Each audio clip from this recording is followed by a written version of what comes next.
Welcome back to FasTrax Cars. I'm Kevin Matlo. I got Ward here with my childhood dream car, a 1976 Gran Torino. Welcome to my channel. Thank you. Tell me a little bit about my dream car. Your dream car, mine too. I've wanted it since I was 8. So, yeah, it's 1976.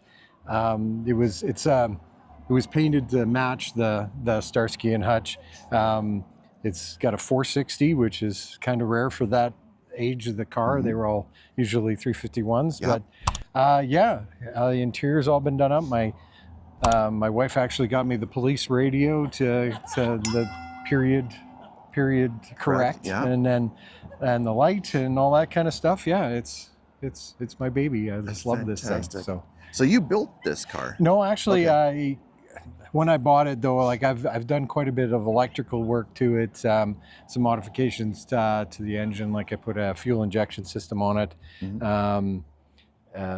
tire suspension, stuff like that have been all upgraded. But yeah, I bought it painted like this. It was actually in the museum in Calgary when I went to go see it. They had a show for cars from TV and movies. Yeah. So that's when I actually got to see it, was in there. So in Heritage Park. Absolutely. Suspension on this, obviously it's not stock suspension anymore. No, it's actually got air shocks on the back so that you can bring the back end up like the TV show was. But yeah, it's everything else, pretty standard stuff. I had the interior redone here a year or so ago. It was getting to show its age. I think it was pretty original. But yeah. And the brakes? I think they were upgraded before I got it. Okay. But yeah, they've got the Discs. But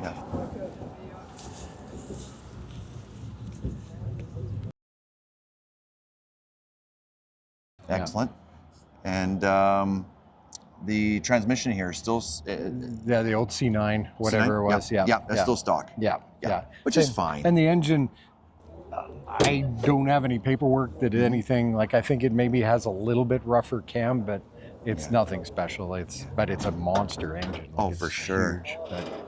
But yeah, I mean, it's a light car with a huge engine, so the tires spin pretty easy. So Power weight ratio is very, very... And there's a reason why it was sideways in the TV show all the time. It's because it's got all the weight on the nose. It does. So, yeah. So just floats in the back. And any exhaust on here? yeah, dual exhaust. Dual exhaust. Yeah, Is it still stock exhaust, or has it been updated? There's no headers or anything, but and I think it probably was just a single exhaust when it was new. Yeah. So.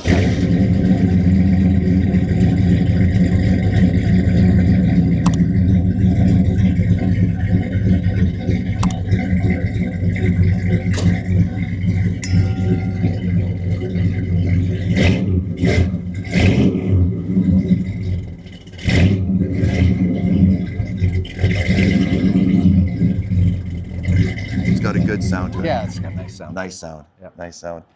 And now it's done up like the show car naturally. You got the light on there. Yeah. Functioning light? Yes, it's and it's the old style too, the circulating one. It sounds like a rotisserie off a barbecue, but it's I usually turn it on coming into the show and leaving the show, but I don't leave it on because it'll kill the battery in a matter of an hour. And you don't want to have that on the police find you. No. You got a flashing light going on, know why. Yeah, no, they don't like that very much. Like it, It usually comes off after the show very quickly. Yeah, absolutely. And it's good to drive around the city. It drives well. Yeah, actually, I live almost 2 hours south of the city, so I drove up today. It's always a hold your breath moment because it's the longest trip I do in a year. Absolutely. But yeah, it's been really good. Yeah, nice and smooth. It's like sitting on your couch in your front room. Yeah. So yeah. Is it power steering? Oh yeah. Yeah. It's ridiculously like the one finger power steering. Wow, yeah. almost too much power steering. Luxurious power steering. Yeah, exactly. Yeah. Lincoln and Cadillac power steering. Exactly. Yeah, you don't feel the road. The road is there, but you're just playing with it. So, Excellent. Yeah. Is there anything else you want to do to it still, or is it pretty well where you want it now? Pretty much where it is. I noticed there's a couple of spots where, because I live on a farm, so I have a little bit of gravel to do. So I'm getting a few rock chips here and there, and I've got a little rust spot showing up. So probably in the next 3-4 years, it'll probably go in for some body work. But engine-wise and stuff, as long as this holds together, I'm good with keeping it the way it is. It's done. So, yeah. It's done. Before the shoot, you're kind of mentioning you run into a couple different cars, like the General Lee and Bandit. What was that? Yeah, every once in a while you get the General Lee in Red Deer. There's one that shows up, and then I know a girl in Rimby. It's got the second Smokey and the Bandit one. Yeah. And so we always try and park close to each other, so you have all the TV movie cars together. And there's actually a guy in Red Deer who's got a copy of the Knight Rider kit. Oh, excellent. With the LED light going back and forth. Yeah, that'd be cool. The only thing now is the time machine. Yeah. The DeLorean. And when, like I said, when I saw this in the museum, the Steve McQueen Bullet was in there too. Oh, wow. So that was really cool. That's fantastic. Yeah. So that'd be an expensive car. Yeah. In any shape, it would be amazing. So yeah. Well, thank you for bringing my dream car to the show and letting me talk to you about it. I appreciate your time. Thank you. If you're an automotive enthusiast like we are, like, comment, subscribe, and don't forget to turn on the notification bell so you're alerted when new videos go live. We post videos weekly, and this is completely free.